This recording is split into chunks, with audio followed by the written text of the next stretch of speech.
Hi all, welcome to this special edition of Professional Visa and Education Services News Update. My name is Nish, I'm a registered migration agent in Australia and also Mara agent, Mara number 1568498. Today I wanted to clarify some of the recent news in relation to ACT Canberra and also mainly in New South Wales. When it comes to New South Wales 491190, let's just talk about that quickly first. Now, a lot of phone calls, especially accountants and especially people who are actually holding a bit of a higher points. When I say higher points, anyone above 85 points in the expression of interest, making a booking, requesting me if I can predict when they can get the invitation for 189 or 190. So look, in all honesty, there is no clear indication from the New South Wales Treasury or state government or the federal government in relation to how things going to roll out and how many invitations going to come out and who will be selected and how many points and everything like that is not in a clear picture at the moment for anyone. So my best advice for people who are sort of holding a higher points, obviously you want to wait until the first round of invitation comes out, because that's essentially the indication for migration agent like us and yourself to make a logical decision in relation to when we can anticipate for you to receive your invitation. And we can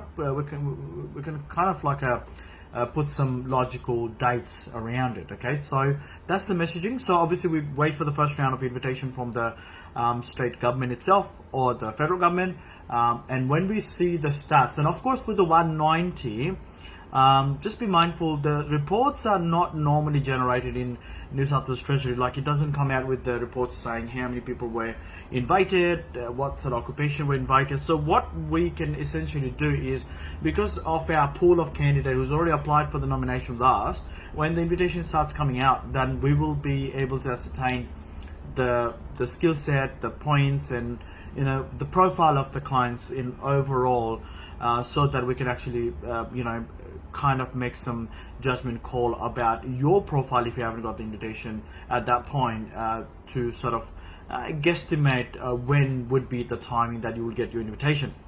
Now that's for 189 190 New South Wales, so let's wait and watch. Well, New South Wales 190, our experience, we have seen invitation coming out like mainly on Friday afternoon or evening. We've been eyeing off invitation every Friday last couple of weeks, and we haven't seen anything as yet. So I don't know, maybe tomorrow, I don't know. It could be next week, it could be any days though, there is no such thing, but then we have seen some sort of pattern in the last couple of rounds. So I'm just basing my anticipation on those days. Now 491 New South Wales, lot of confusion. Still, people are a little bit confused about the process. I just wanted to reiterate the process again. So first, you will be lodging ROI, which is registration of interest. We call it ROI, but then it's a registration of interest, which means you will go there. You will select your stream, like stream 1, stream 2, or stream 3. Stream 1 being living and working in your nominated occupation, and living in a regional area in New South Wales. But again, the website says 12 months, but if you look at the frequently asked question, minimum 3 months is okay for you to apply for stream 1. So you don't have to work in your nominated occupation for 12 months, the whole 12 months. The reason behind that is that cohort of the people who've been working for in a regional area in their nominated occupation last 12 months is already kind of finished in last financial year. So this will be like the fresh batch or the fresh lot of people who will be in a regional area working in their nominated occupation. So 3 months at this point seems to be okay, and especially if your visa is running out, and you've been working in a nominated occupation, you've been living in a regional area, come talk to us. We can actually make a special request in order to get your ROI quicker, as opposed to whenever the system will pick you up. Now, in terms of multiple ROIs, Well, we've seen people getting invitation in multiple ROIs as well. Like, I mean, you know, that's something probably New South Wales Treasury is still probably looking at the system, because I don't think the system at this point of time is smart enough to pick the multiple ROIs. We've seen people getting invitation, the same person's getting invitation from, you know, the multiple ROIs they've lodged. So, you know, multiple ROIs is still avoided if you can, because that's kind of something that's already stipulated on the New South Wales Treasury website. People have, you know, also sort of jacking up their points. People are sort of jacking up their ROI and sort of falsifying that they've been working in the nominated occupation in the hope that they will get the invitation and they'll go and deal with the RDAs.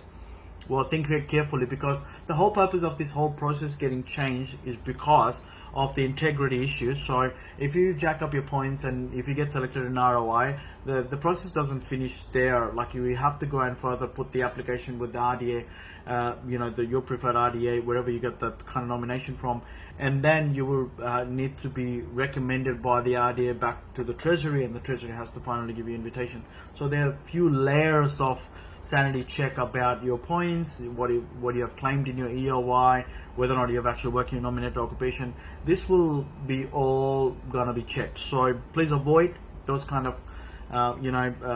mucking around with the system, because it's not good for people who's genuinely waiting for an invitation. Because what ended up being happening is people who sort of falsified their points in ROI will ended up getting the invitation, and then genuine people will be still waiting for the second round or third round, and those one who's actually applied with the falsified points will not be able to apply for a nomination, which means they're not doing favor to themselves and also not doing favor to a genuine people who are living and working in the nominated occupation. So be mindful. Now, in terms of process, let's go to the process. This is where the people get confused. So first, ROI, so registration of interest. So once you get picked up by the New South Wales Treasury, so this is the New South Wales Treasury, and then once your profile has been picked up, it's a stream 1, or seems to be just stream 1 at the moment. Hopefully there will be soon going to be stream 3 as well, and so on. I'll talk about the invitation part in a minute, but let's talk about the process just so that everyone's aware about it. So ROI.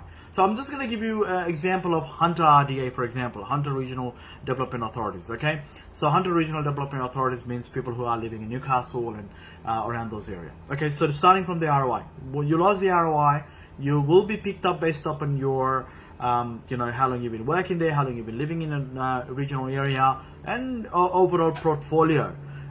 Is the points a biggest carrier for you to get nomination in 491? I don't know.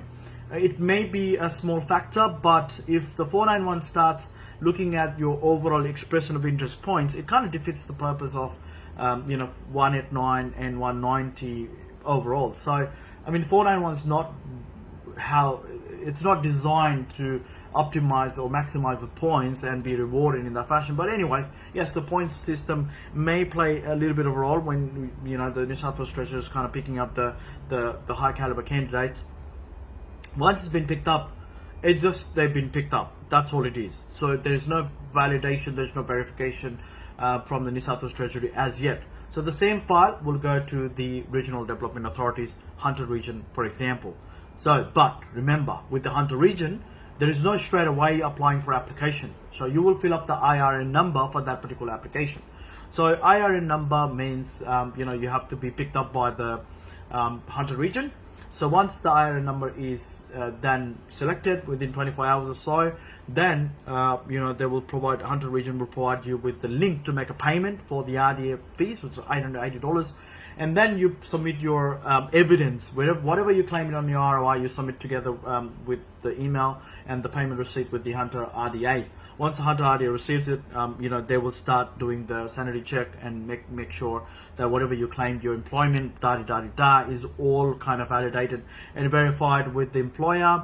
Not every case will be verified, but of course, if they have resources, they will do that as well, okay? So once that is all verified, then the RDA will automatically send that application to the Central Committee, which is the New South Wales Treasury, to nominate, which will be on the favour. Like, for example, if the Hunter RDA will recommend that application, then New South Wales Treasury will again quickly look at your expression of interest, then they will issue with the invitation, and then will lodge the visa application. I know the process is, there's so much going on there because there's one file. It's like a hot potatoes going from one place to another place to another place. It's certainly not my favorite process. I would not. We have not enjoyed, working in this process, in this environment. Our feedback is always, please look into this process to minimize the double handling. But it is what it is. So we will follow whatever the process is stipulated by the state government at this point of time. Of course, there's going to be a lot of resources that we're going to need in future, because what's going to happen is the invitation will start coming out for the August round. I mean, this August round already happened. One small round already happened for stream 1. We have seen like 6, 7 or whatever the invitation came out for us, and we've already started processing that. We got the invitation. Those were stream 1. Now slowly we should be able to see stream 3, stream 2, people who were studied in regional area and so on, and the invitation will start coming out in a staggered manner. So I don't think a lot of people have sort of really listened to my last video, because people were still asking, the one invitation round's already finished, when's the next round? Well, invitation round hasn't finished yet, because it will officially finish in 7th of September, which is next month, which is not that far away. So the invitation should essentially start coming out in a staggered manner. Okay, so it hasn't finished just because there was one small round of invitation. It hasn't finished yet, so it still essentially should still come up until 7th of September. If you have not received your invitation until 7th of September, then it's safe to assume that we need to prepare ourselves for another ROI in October. That's another window period for New South Wales. So then you need to think about, okay, what was my profile when I applied for ROI in August, and how can I enhance my profile in October? That's where your thinking comes into play. Like, I should be in a regional area. I should be working in a regional area. I should be working in a nominated occupation or closely related occupation. If not, critical sector. If not, at least be in a regional area as opposed to being in Sydney and relying on 189 and 190, which doesn't. It started with a very promising sort of ways, but the way it has been operating is it's still something I would not personally rely on it if I was looking at the 189 190. So before the video becomes too long, that's where the situation is. So that's the process. So you need to understand the process. So and whenever we sort of share the success story, the guys are asking which stream, what's the score on the EOI for the 491. Really, it doesn't matter, because at the moment everyone is like stream 1's been invited. Like second round, if there is a stream 3, we will let you know. Okay, and then in terms of when the expression of interest was lodged, it doesn't even matter for 491. So there is no point asking those questions about when was the EOI lodged for 491. Well, we could be lodging EOI on the same day when we lodge the ROI. It doesn't matter, because essentially for 491 you got to fulfill the nomination criteria. Okay, so quickly moving on to ACT Canberra. ACT Canberra, I've got a fantastic news for all of you. Great news for Canberra. Look, the occupation list will be updated very soon. The ACT occupation list will be updated very soon, and I've got a feeling, and I've got some information that some of those removed occupation in the past might appear this time. So it looks, keep an eye for it. I can't tell what occupation has been added or removed, but it appears to be a minimum removal and significant addition of the occupation. So we're anticipating maybe indoor nurse. We're anticipating maybe some of those occupations that were kind of taken out like about a year ago. So probably people are going to absolutely love it, but we don't know yet. We'll find out. But that's the gist of it. That's what we got the feeling this time, because looking at the job active and how many people proactively the recruitment agency are putting the job out there, it kind of makes sense that why those occupations will be back in the list. So again, if you are frustrated and if you are thinking about moving to another state just because your occupation was not in ACT list, now this is the time you wanted to look into this critical list. So good luck, and again, I personally think it's going to be fantastic. Okay, so wait for that particular news, which is potentially next week, sometime next week. So we'll let you know. Okay, now the other thing ACT government has mentioned today is the recognition of prior learning RPL certificate for cooks and chef. Those are the ones where government's having a bit of a problem, because look, not all certificates like the recognition of prior learning certificates, RPL certificates, are done in a proper fashion. Like, there is no assessments been conducted properly. Like, there is no a sanity check's been done by the assessor properly. You pay certain amounts and here comes your certificate. Now that's okay, like, as long as the assessor has done the proper job of looking at your documents and evidence of assessing everything properly, then your certificate is still valid, and it's if it's USI registered, those are the sanity checks you got to do. That's all good, well and truly fine. But because of the integrity issue by some of the agents in Canberra, there's always going to be someone to spoil the party for everyone. So look, it's not blame game, but again, the nature of changing the recognition of prior learning RPL certificate into when you look at the transcript, instead of RPL it's calling competent, and putting an issue date and expiry date, try to make it look like that people have actually completed the course as opposed to RPL certificate, has kind of led to this whole drama about Canberra government's not accepting RPL certificate anymore. So but again, your skill assessment is still valid. You can still apply for permanent residency if you have a skill assessment as cook and chef. It's just that extra points that you're talking about. But if you think about it, it's not just your points that will not be counted on a matrix. It's across the board. So it's a fair system, because say there's 5 people competing with each other, and all 5 had the RPL certificate and skill assessment, and all 5 would not be able to claim that experience points with the RPL certificate unless and until they've got the tertiary qualification. So they're all basically on the same boat. So if everyone was essentially be able to apply for it with the RPL certificate, and everyone will be on the same sort of points anyway. So instead of very high points, now you will see for chefs and cook, there'll be some significantly lower points. People start getting invitation. So really, if you have done the skill assessment, if you got the RPL certificate, I personally would not worry about it, okay? Because if you look at the competition pool, it will impact the entire competition pool itself. So it's not the individual, ramification as such. So anyways, but if you have actually studied in commercial cookery, or you have done your certification, then this needs to be indicated on your expression of interest, so that the onus is on the applicant to prove that they have actually physically enrolled and studied. Because the Canberra government is not going to do those sanity checks, but then they put the onus on the applicant and the Department of Home Affairs. So when they actually go to the Department of Home Affairs, obviously they can't provide misleading and bogus documents, so that the case officer might want to request for those evidence that if you have studied in Australia, then they can go and check the CRICOS period, they can check the period that you studied in Australia, and so on. Okay. So that's Canberra for you guys. Look, I think it's almost about 20 minutes video. So again, I know I should be doing this more frequent videos so that I can come in a snapshot, and but every time I'm in to come to the video, it usually gets expanded because there's so much to talk about it.